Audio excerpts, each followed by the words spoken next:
Hey everybody, I'm taking one of the first steps with our resume overhaul with our great group of students, graduate students, undergrads, postdocs, that we're working on upgrading and revamping resumes. So here's the core of the first step. We're trying to get things into a consistent format in a way that's easy to read for employers. Right now, I'm not going to talk about the applicant tracking systems. We'll come to that later. I'm going to assume that someone is reading this, that someone is a human versus a machine. So we're going to concentrate on the format, a really simple, easy to read format. We're going to talk a little bit about the polish. And then in some of our next steps, we're going to be evolving the resumes to get more focus, to drive impact, and then to create fit with employer. But our first step is the format. Now, there is a super controversial discussion topic in the world of resumes. How many pages? One page, two pages, many pages? We are focusing on those of you that are early career professionals. What defines early career? Usually it's college students, maybe up to almost 10 years post undergrad, and then graduate students. There are some individuals that have a CV in the academic environment. This is a curriculum vitae, which is many pages. For our purposes here, we are focusing on one page. I will tell everyone we almost always do one page resumes. Even with customers of ours that have many years of experience, when we're doing resume work, we do one page. It's very important to create a snapshot of your experience.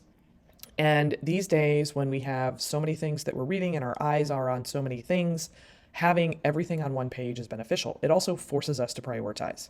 But let's get back to the early career individual. What's really hard in sometimes developing your first resume is you don't have enough experience. There's some things that we can play around with format, and many employers know that you're building your credentials, but there might be more things from the academic setting than the professional setting. The big thing is to identify ways to just connect the work that you've done to something that relates to the job of the future. I'll give you one example. I was doing some research last night and I was looking at one of our individuals, and his resume has working as a food service waiter.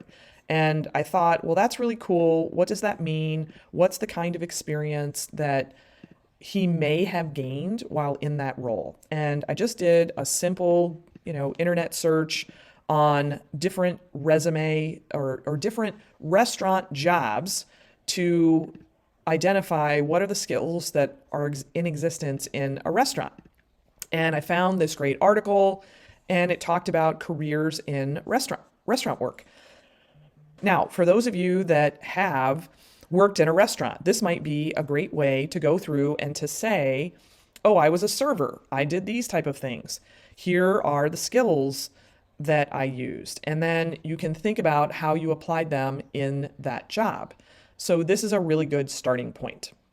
Now, the second thing that I did with the resumes for these two individuals is created a resume skeleton. So I took a very simple format and put the core content for these individuals into the resume. So this is Davij, one of our students who's now at New York University.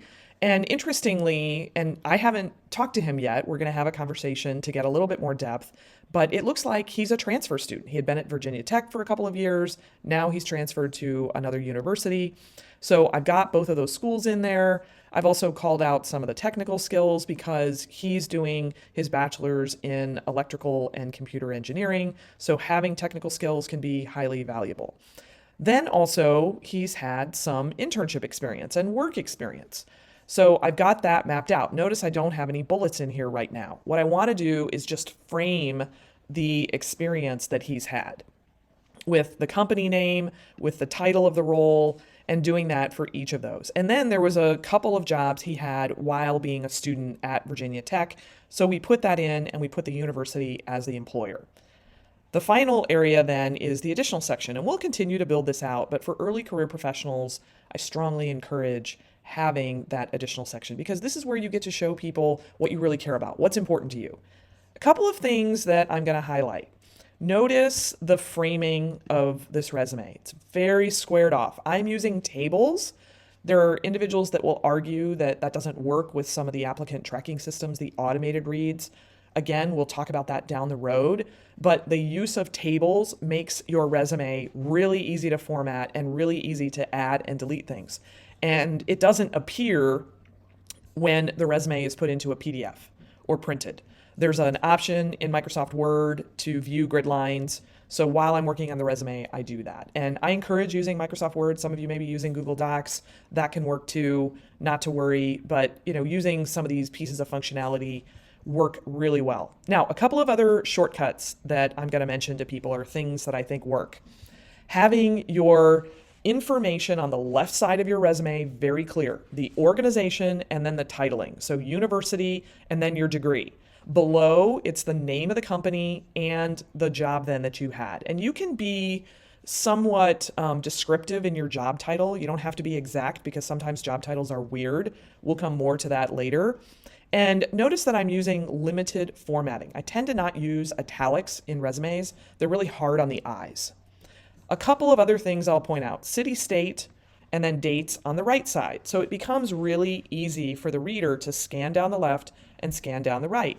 I also use a short date format, 3-letter month, and then a 4-number year, not a date that's a full date. This is just a way to create a little bit of white space. Another thing I do to help with the reader and their eyes, when you have a summer internship or something that's maybe a co-op for the fall, I might say summer 22.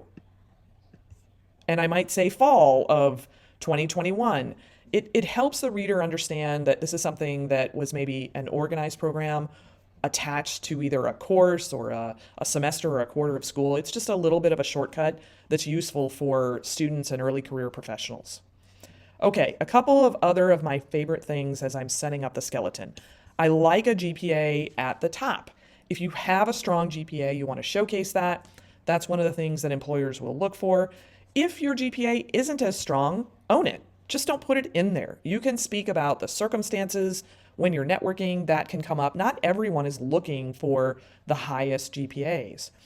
And then give some idea of awards if you've had scholarships, the amount of tuition, that sort of thing. Talk about your leadership roles. Talk about the activities that you're involved in. And use a little bit of a description, almost like a resume bullet. This allows you to showcase particularly the things that you've done as a student. And if you can put numbers in, that will be great. We will talk about that more and more. But this is really step one. Again, it's a skeleton. And here's the main takeaway why I like to do this. I like to understand the proportions in someone's background. I like to understand who you are as a professional. What are the main things that you've had a chance to do? And without all the bullets, am I getting that clear on the page? So taking this first step, whether you're beginning your resume for the first time or whether maybe you're overhauling your resume like we are here, where I've got a lot more information from this student, there's a lot of content. Rather than just transforming that or editing it, I like to start a little bit fresh and from scratch because it allows me to have a cleaner view. So step one in the resume build, take a nice, clean, easy to develop resume template, build your skeleton, put the bones on there, or the blueprint. That's another way that we can describe it. And then make sure that you really like the look of it and that it captures all the things that you want to say about yourself. And then we'll move on from there. Enjoy. Look forward to the next conversation, the next couple of students as we continue our resume metamorphosis.